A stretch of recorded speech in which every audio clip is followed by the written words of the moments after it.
privileged to have today Nicole, who is a specialist in the study of the physical, mental healing and trance channels in Europe. And so she's going to be speaking to us about what's going on in Europe now. And so I'm anxious to hear from her. And so with that, I'll just turn it over to her. Okay, thank you. Thank you very much. Can you all hear me? I hope you do. Yes, we can. Good. This morning I also shared something about my development and about the place where I worked, Zwanenhof. So that's where I would like to start from as well tonight.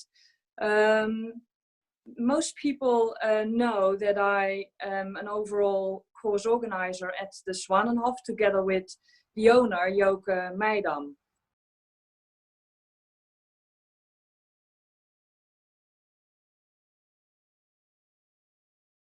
And the Zwanenhof is an old monastery in Holland, like an old retreat center. It was built in 1927, and until 2012, the fathers used to be in charge here and lived here. So it's a very spiritual place, and I never heard of the Zwanenhof until I got involved in mediumship and until I moved to the east of Holland, because I was born in the middle of the country. And I think it's all spirit guided in a way, because my husband found a job in the east of Holland. We had no plans moving there at first. At that time, I already moved into the area of mediumship and after my work as a psychologist for 10 years. And when I moved into the area of healing, I met some people here in the East. And at one point there was a lady, and she said to me, "Nicole, you have to go to the Zwanenhof because it might be a place for you." So I went there and I literally knocked on the door. And there was a very nice lady, and she worked there already for 25 years, and she still works here. She opened the door, and there was like a click, there was a connection between the both of us. She invited me in, and we had a really nice conversation, and eventually that's how it all started at the Zwanenhof. The fathers were at that time okay, fortunately, with bringing in the mediumship here, because, and that's quite exceptional, I think. But they were okay with it. Joke, the owner, was okay with it, and that's how it all started. And that was in 2009. In 2010, I invited some colleagues of the Arthur FIndlay College, where I also teach, to work with me. And we had our first international weekend here. And that was quite successful. I think we had about 75 or 80 students at that time. And from that moment on, it unfolded and developed into a program of, let's say, 25 courses at the very moment this year.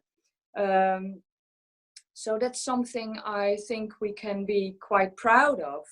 And the Zwanenhof also provides courses in all aspects of mediumship, healing, mental mediumship, trance leading to physical, but also personal development, because we do believe that personal development is a very important aspect and foundation in mediumship. So that's my way to the Zwanenhof. In 2015, I moved my center here, and it's separate in a way from the Zwanenhof, but on other moments we work together. So, you know, it's just a beautiful place to work and a wonderful place for students to come. And we already have students from all over the world, America. And a few weeks ago on my Trans and Physical Week, we had American people and Australian people as well. So that's all very exciting. What I can share about my journey in a nutshell, I started doing healing I think in 2004 or 5. And that was actually before I started doing mediumship. I never thought of going into the direction of mediumship, although I was very sensitive. But it did happen. It did happen. And in 2007, I had my first course in mediumship, my first experience, and my first visit to the Arthur FIndlay College as a student at that time. And that for me was a turning point in my life, because it was like puzzle pieces fell into place, so to say. So from that, I started doing more training in mediumship. And I was invited to do the teacher training at the Arthur FIndlay College eventually. But at that time, the trance and the physical was not that much in my development, because it was mainly the mental mediumship. I sat in a circle with a few other people for one other medium for 2 years. And in that time, actually nothing happened. That was in my home. The particular medium came to my home every fortnight, and we sat for him.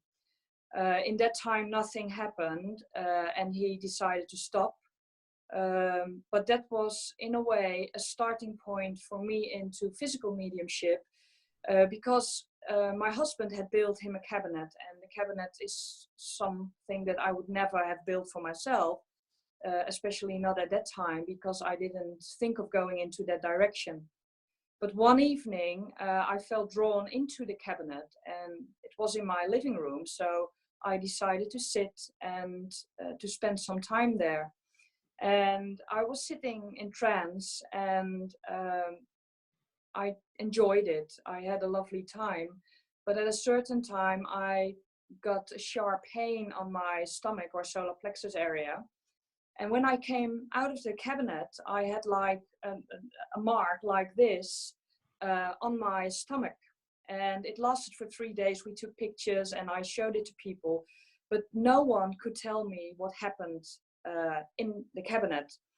And it took me about a year when I met David Thompson, and he told me that he recognized it and that I should sit on a regular basis for physical mediumship. So that's how my physical journey started. In trance, I did develop trance. I think it was around 2010. But at that time, I have to be honest, I don't think I was really ready for it. I did some courses, but not many on trance. I think 1 or 2. And I had some interesting experiences at that time, but still, I wasn't sure if that was my way. So I left it for a while, but the spirit world brought it into my life back in a natural way. And then I started sitting for trance on a regular. Actually, in 2012, we started the physical circle. But I have to say that in the beginning, it was mainly trance speaking. And I had no clue what to do at that time. We sat in red light. We had no clue about darkness or whatsoever. But along the way, I was told to sit in different conditions. I made some mistakes in not listening to the spirit world and eventually burning myself twice. So that's why I sit in darkness now.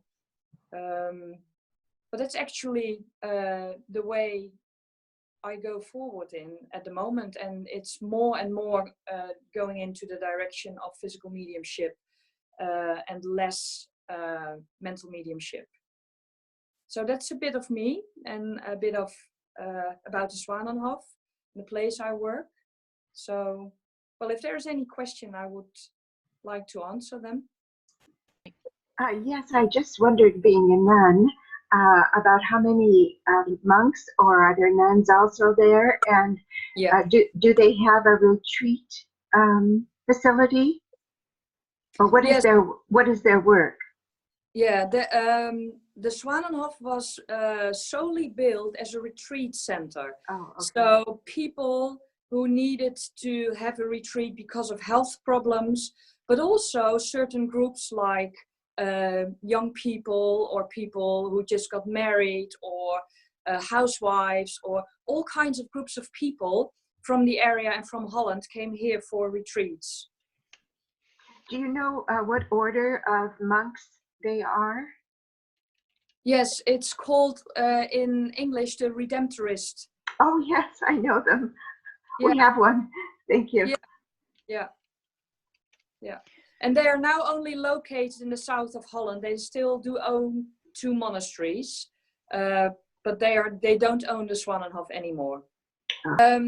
My circle consists of 10 people, including myself. We did not start with 10 people. We started, I think, with 5 or 6 people. And like I said this morning, there is only one lady that started the first day in my circle, and she is still in my circle at this very moment. And in the past years, we had some changes in the circle.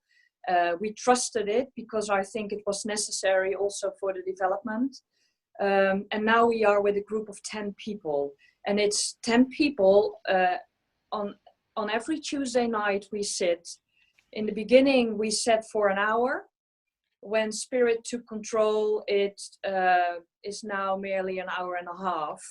And the interesting thing is that we start at 7:30 every Tuesday evening. And there is a chapel here at the Zwanenhof with the big bells. And the bells always ring 9 o'clock when we stop. And it's interesting because every time, every circle, different things happen. We have no idea about time. But apparently the spirit will know. So that's interesting. So it's an hour and a half, around an hour and a half at the moment. Concerning the music,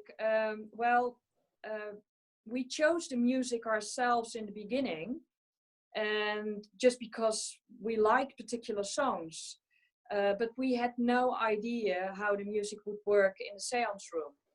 And in my early years, David Thompson sat with us a couple of times in the home circle, and at one point he became very sick, and he blamed the music for it. And he said, you have to change the music, and he gave some advice, and we needed to build up a particular vibration like this, and it needed to go down. So we took some time to go into that, to really look into the music, to start to feel the music more. And that's what helped us to move forward, because 8 months later he sat again with us, and we started sitting, we sat with the new music, and within 8 months we had the first independent direct voice attempt. So that was quite quick, and I think it was also partly because of the music that fitted at that moment. So music is very important, but I also do believe that music is very unique to every circle. Like for instance, we use just like pop music. Some of them do have lyrics where we sing along, or they sing along the circle. Some of the songs are without lyrics. But if we look, for instance, into the home circle of Stuart Alexander, he developed with just soft classical music in the background. So I really think it's up to the individual circle, what suits you as a medium and what suits the people in the circle. In the beginning, like I mentioned earlier on, it was mainly trance speaking. And at a certain point, one of my controls said, we are going to withdraw from speaking for a while because we are going to focus on physical development. I think they did not speak for about a year or a year and a half. It was silent. And they were only working in the background on my physical development. When they took control from that moment on, then things started to change. I think one of the first things that really physically happened was the independent direct voice, except from raps and taps and music that acted weird occasionally. So the independent direct voice developed, or is still developing at the moment.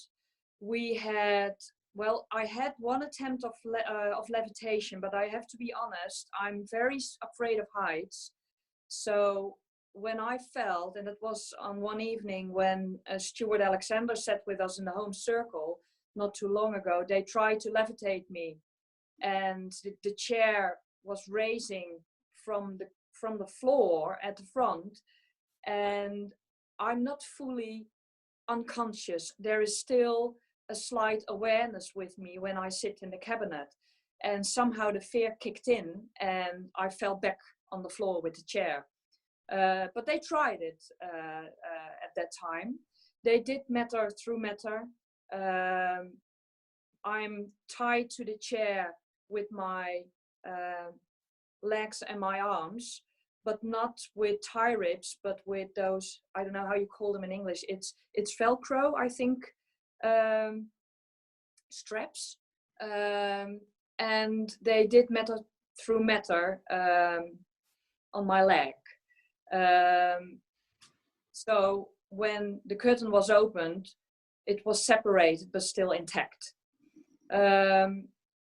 Then the stage came where they were working towards materialization, and they are still working very hard on that aspect.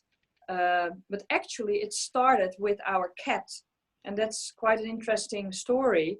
When I sat at home with the home circle, I had a living cat, and that cat was very special to me, and I still have a very special bond to that particular cat, but he always wanted to be in the circle, but we never allowed him to be there, but he was always scratching the door and screaming that he wanted to get in. So when he passed to the spirit world about 10 months ago now, he was one of the first to materialize and made himself known, not only physically touching people, but also verbally. And from that on, they slowly started to do more. We had some materialization attempts within the circle, also where they brought in light within the ectoplasm, and they are very much experimenting with that. So it's also partly visible. So I'm really in a stage where they are very much experimenting in all aspects. And I did some public seances or semi-public seances. And in 2 of them, we had a loved one materialized, walking from the cabinet to the loved one in the room and touching them while also evidence was being given. So that's where I am now. I haven't got any further questions for you, Nicole, so Wendy will come in. Nicole, can you tell us about the water that you have in the seance room and the importance of vitamins and minerals? Yes, I do have a bowl of water next to the cabinet, but also some water in the cabinet in my own home circle room. And I do have minerals in it, and mainly it's magnesium and potassium, because I do feel, not only in physical mediumship, but in all aspects of mediumship, we need to take care of our physical body. But especially in physical mediumship, the spirit world, the whole process takes a lot from us. I have had some colleagues who have been hospitalized with lack of potassium. They were not physical mediums, but mental mediums, but still it was a sign for me to take care of in the seance room. What is important for me in my circle, and again, this is unique to every circle, but in my circle, we do an opening and closing prayer, because I do believe in the power of prayer, and I do believe that it's important. But we don't use religious music. We use music that resonates with me. So that's actually what we do. Our team on the other side prefers ZZ Top. They like they like the rock music. They let us know that. We have ZZ Top and Stevie Ray, and that's what they like. And but they also like the music down quite a bit. They Yeah. don't like the music loud. They want to just barely there, so because we've gone through the stage when we had the music loud and we were singing and that brought our vibration up. We went through that, and then they actually turned the music down so that during Yeah. one session, and then they told us that they would prefer that we keep the music down so that we can hear what it is that's going on in the room. And I wanted to ask you about that because you said something about the music and raising the vibration, which we expect, Yeah. and you said something about then the vibration coming down. And I wasn't sure what that reference was to. No, I didn't understand it as well in the beginning when I was, when David Thompson told me, because he was the one, he said to me, you have to have a series of, or pieces of music that in a way raises the vibration and then it brings it down. So it doesn't have to mean that it is a slow music in the end. That's not what he necessarily meant. So he sent me, and I didn't understand what he was saying. So at that time, he sent me the recording of his CD. And he said, please listen to it and feel the music and use it as an example for your own music. So that's basically what I did. That's basically what I did. But for instance, we have a song in the beginning, and that's the song that brings me into the right state of mind. And that's the song without lyrics. And then we go from there and we have like a series of 3 pieces of music and then one song where without lyrics. But while the music is being played and they don't sing, they do share what they experience. But we have like Frank Sinatra, we have like Over the Rainbow, we have like We Are the World, a song. We have some Dutch songs as well, because it's close to us. We have some classical music like Romeo and Juliet. So it's a diversity of songs. Now you are strapped to the chair when Yes. you're in the cabinet. Yes. And even though you're not having people, it's not evidentiary, you don't have to have the evidence, you don't have to have the certainty that it's not you that's making things happening in the room because it's just your circle there. Why do you feel the need to be strapped in the chair when it's just your circle? Yeah. In the beginning of my development, David said to me, make sure that you strap yourself to the chair from the early beginnings on so that you can get used to sit in that way while being entranced. Because if you start introducing it after a few years, when you go and work public, then it might be difficult for you. So it's just a conditioning. It's just sense. for me. Yeah. But I have to be honest with you, because in a way I found out that it's also a safety zone for me psychologically. I noticed that when I'm strapped to the chair, I feel safe. Because when the spirit world works with me with ectoplasm, sometimes my body physically responds quite heavily. So in that sense, I feel safe that I can't harm myself in a way as well. Can you understand? Yeah, that makes sense. Because right now our medium is sitting in a recliner.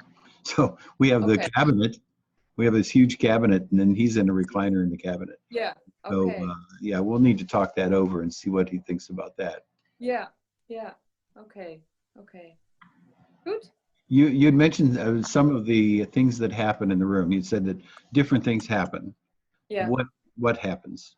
What have you experienced?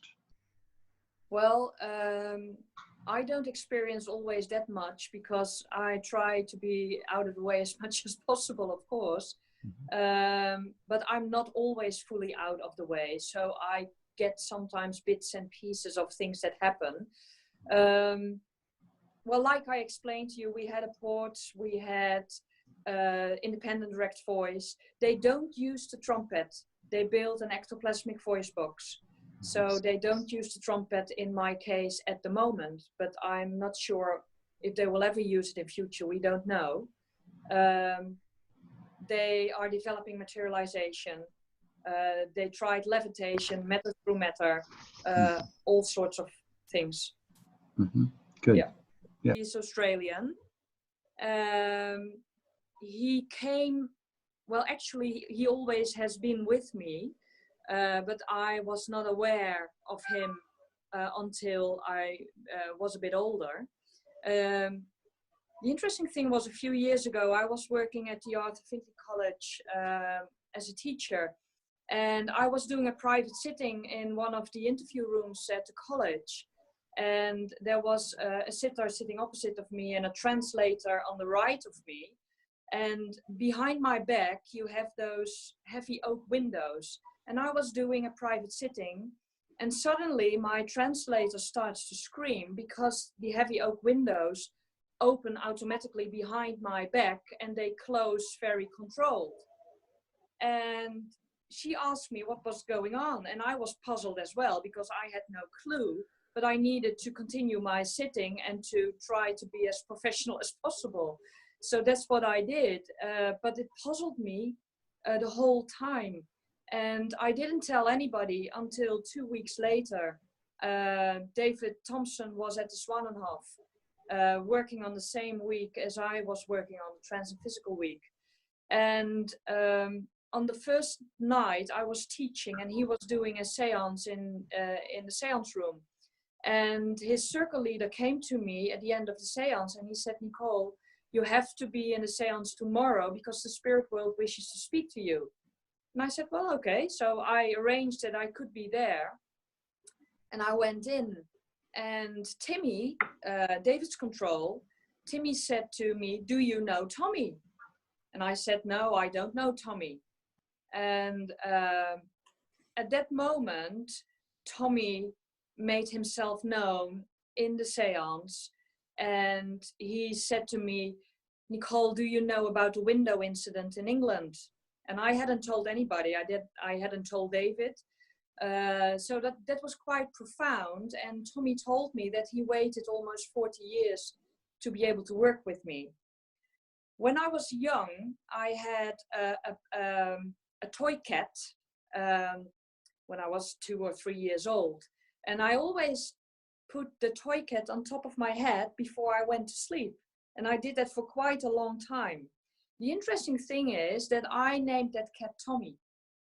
So within the subconscious mind, Tommy was already there, because we know now he was already there. He chose to work with me before I was born.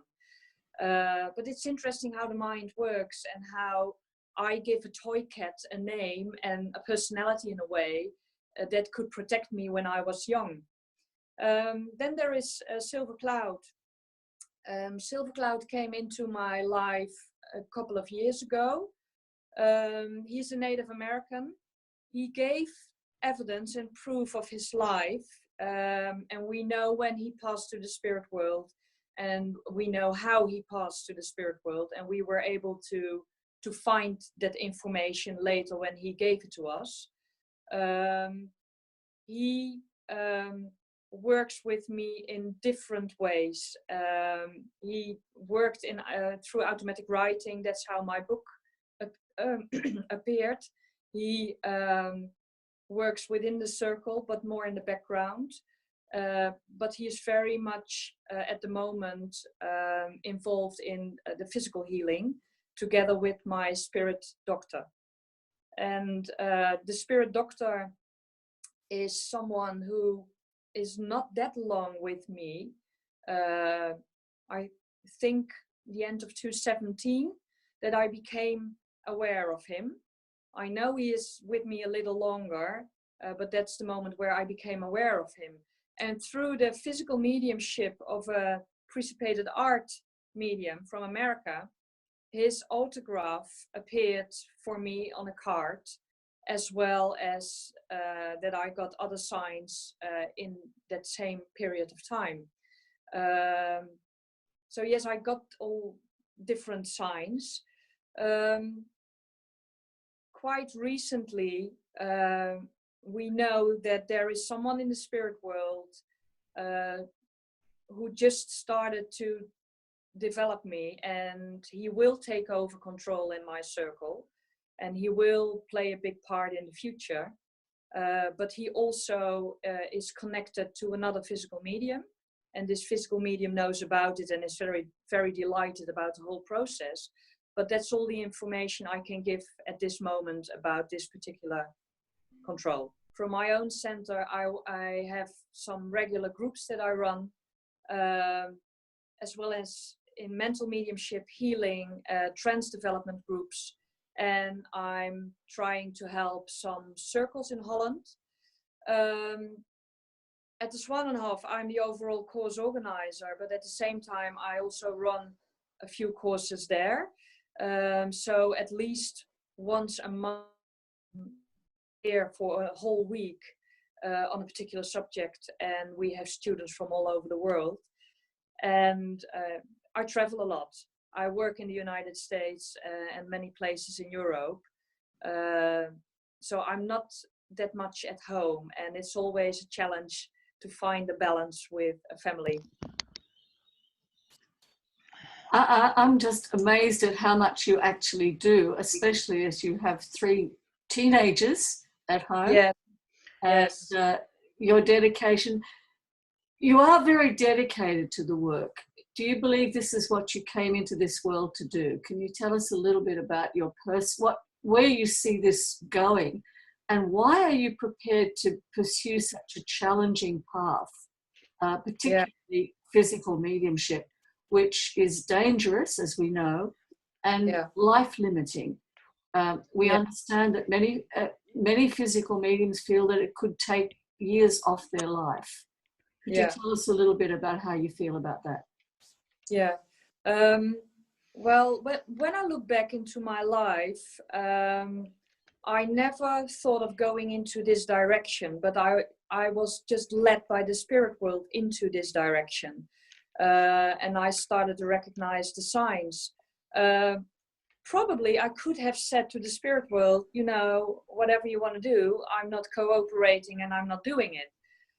But I do know, it's not in terms of believing, but I do know that this is my pathway. I do know that this is how I need to serve their world.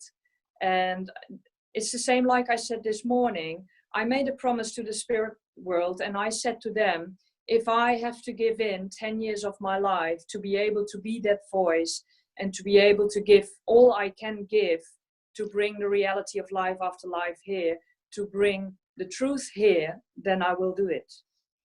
And they know that. And you know, it's a companionship. It's an agreement we made. And mediumship is not something I do. It is a way of living. It's my life. Okay, I have a question for you, Nicole. Yeah. It's from Lisa. Can you ask Nicole where she thinks those of us with children on the other side should focus our attention? There are mental mediums, EVPs, channeled writing, so many different directions. Where does Spirit want us to focus our attention? Yeah. Well, I'm glad that she asks that question, because I'm very much connected to children, not only in my previous job as a psychologist, but also I know that there is a particular development in my physical mediumship where children are involved. And perhaps Warren can share his experience in the seance room, in the public seance, in a moment. I have experienced myself being a sitter in another physical medium seance, children materialize and being reunited with their parents.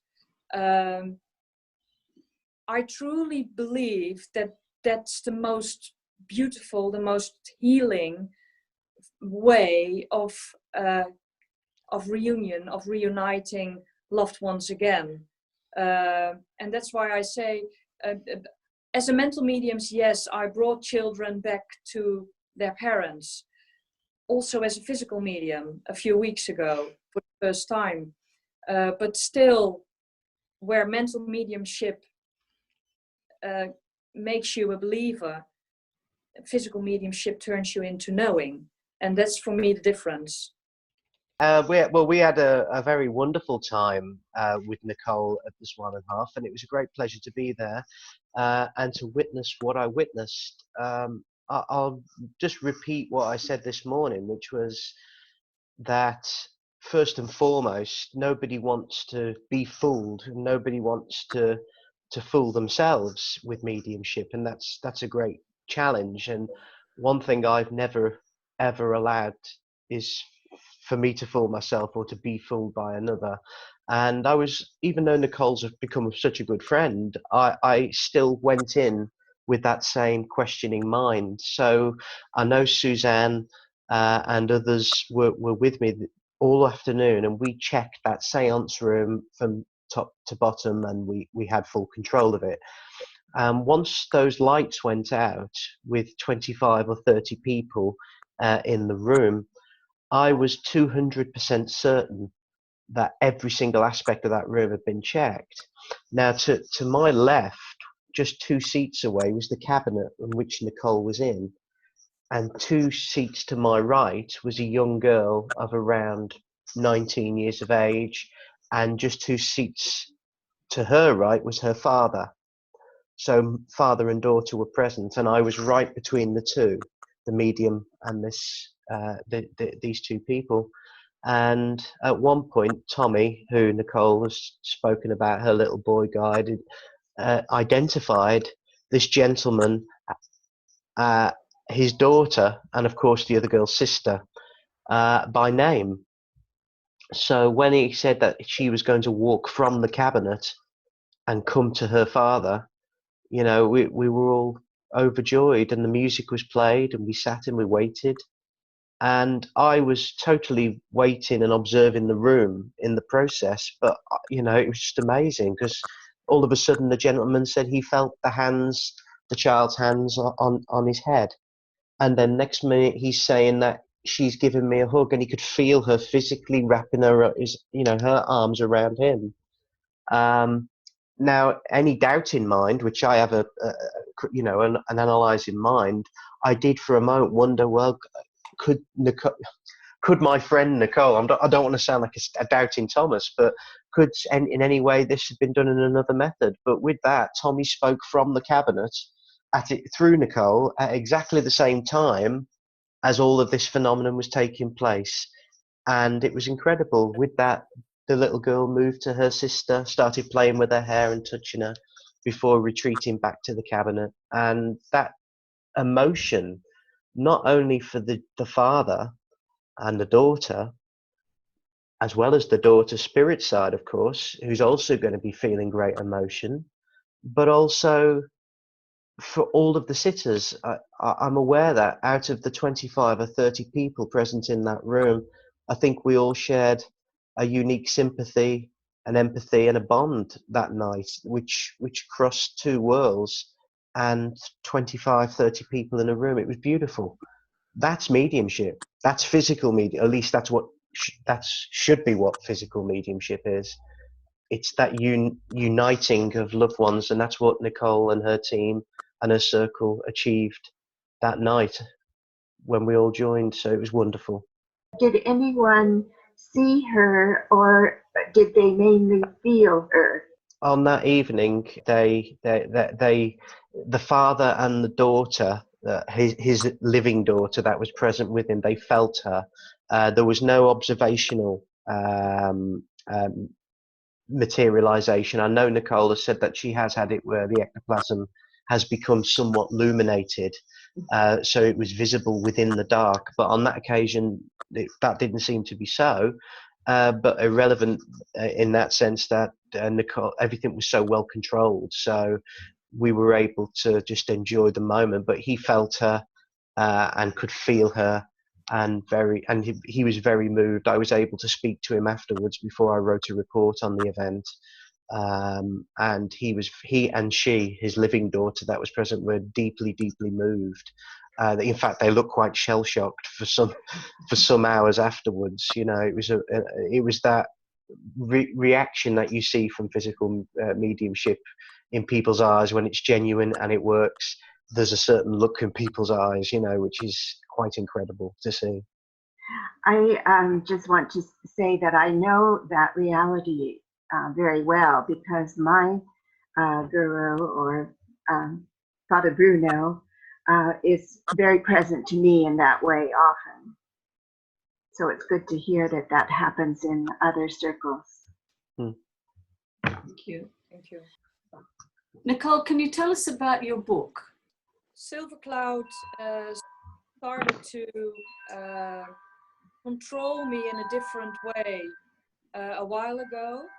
And the whole process of receiving through automatic writing in trance took about a year. And in that year, every now and then, he entranced me and he wrote the most wonderful pieces of philosophy of life. And, you know, I'm not a native English speaker, but still he used words that I normally don't use, or in a way that I don't normally do. When I finished the book, because I had all kinds of excuses, I didn't want to write a book because I didn't want to write about myself and I had no time, blah, blah, blah. But the spirit world found time. When the book was finished, or the manuscript, I sent it to 2 separate English, native English speakers to have it checked.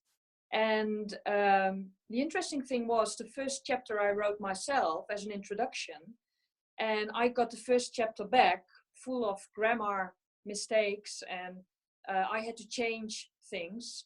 I have about 80 pieces of Silver Cloud in the book, and there was none mistake, not one of them in all the pieces. So that to me again was proof that he was really a separate identity.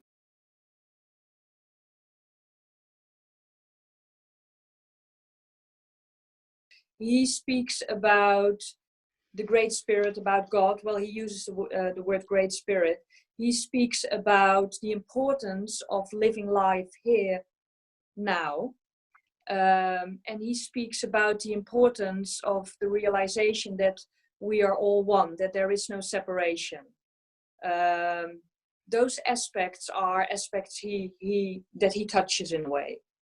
But especially also that we start to realize the amazing souls that we are, that we know and realize that we have to live our lives here, and that we should make the best of it.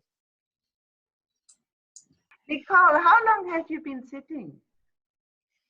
For physical, you mean? Yeah, or you yeah. have done mental first, and then how long? Yeah, for physical. Yeah, I started sitting for physical almost 6 years ago. Same as you. And in the 2 years prior to that, I explained that we set for another medium, but the spirit world explained later to us that actually those 2 years prior to my own circle was also working on me in preparation for my work. Yes, yes. Turn it off. Sorry, the coffee maker went on. So you said with a physical medium, so basically that both teams learn together, do you believe?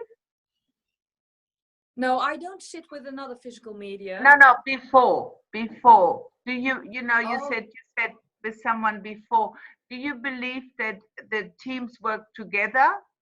I know that some teams work together. I asked that question once in a seance with another physical medium, and the spirit world explained to us that there is cooperation in the spirit world, definitely. And also now I do know that there are some links between some physical mediums and their circles. Absolutely. Yeah, because when I was in Bristol years ago, there was Kai Müger was there as a medium. And when I went back like 6 months later, one of the German communicator of his team was in Bristol. And I was going, oh my God, I left you behind. And he goes, no, once physical mediums meet, we then help each other wherever we want to achieve something. Teams work all together. And Yeah. I said, oh, that's interesting. Yeah. Absolutely, I agree. Yeah, yeah, That's good. yeah. You're doing so well. You're doing so well. You know, I just do my best, and we all do our best, I think, in our own unique way, and this is just my way. Yeah.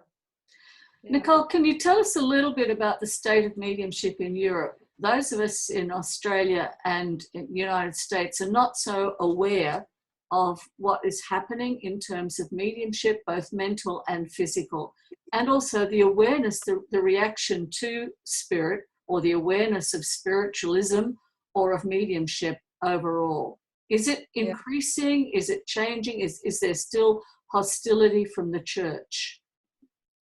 Well, there is not that much hostility from the church in Holland, that's what I have to say, or at least I don't experience that too much.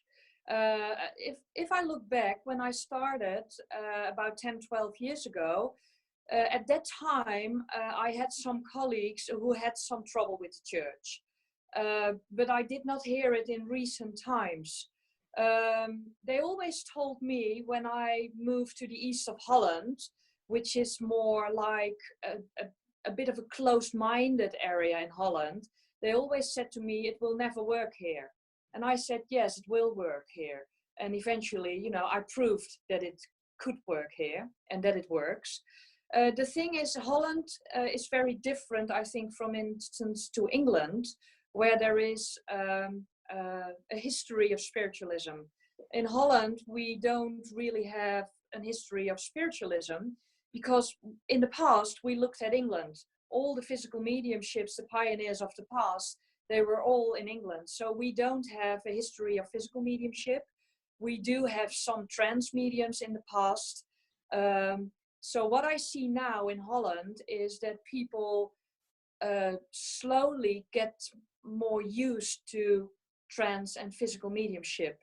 But I think it takes more time than, for instance, in the UK or some other countries. But there is definitely a change going on.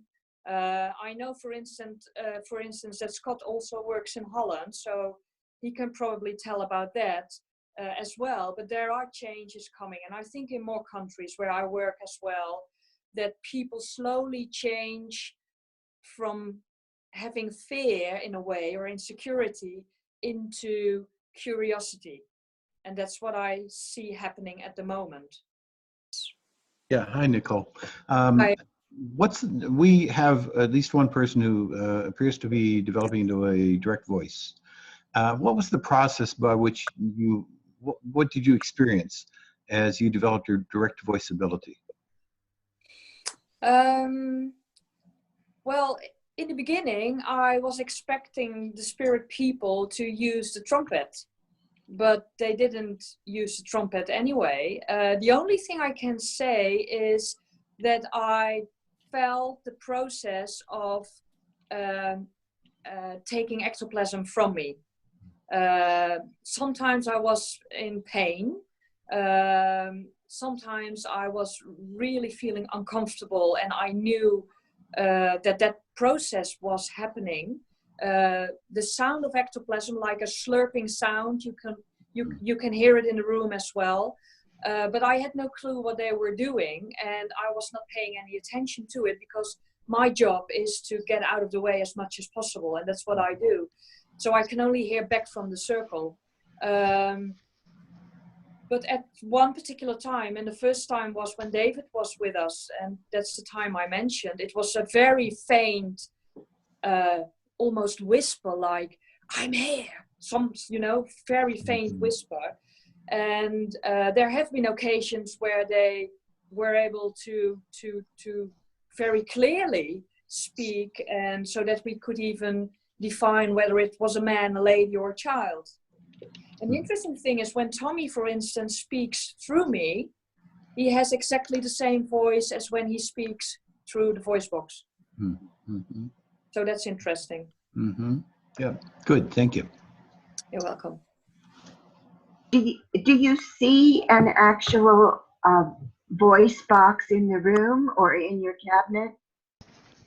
You you hear the voices, but you also hear the process in a way of the spirit world building the voice box, and they explain that to us because it gives a particular sound. Some of the, or actually in most of the occasions, the voice came from a voice box on the floor in the middle of the circle. So it's not a voice box in the cabinet. It always has been outside of the cabinet. Is it something material?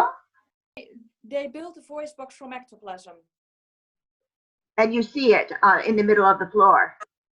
No, but the spirit people explained to us where they were building it and how they were doing it. And you can hear it coming from that area. I see. Okay, thank you. It happens totally in the dark. I've been with David when he could actually feel the voice box on his shoulder. It's quite normal to have the voice. If you see we do have a couple of pictures, Sister Rosemary, of mediums in the past with the voice box just sitting outside of their ear. Well, you are mentioning pictures. I do have some pictures in red light where I produce ectoplasm, but that was also a situation where I burned myself. Mm-hmm. So yes, we do have proof, we do have visible ectoplasm, but I paid a price for it. Thank you, Nicole. That was just fascinating. We want to keep contact with you about your work, and you are a blessing to humankind. So thank you very much for coming, and thank you everyone else for attending. And so we look forward to having you back again. Wonderful. Thank you for giving me the opportunity. Mm-hmm. Thank you.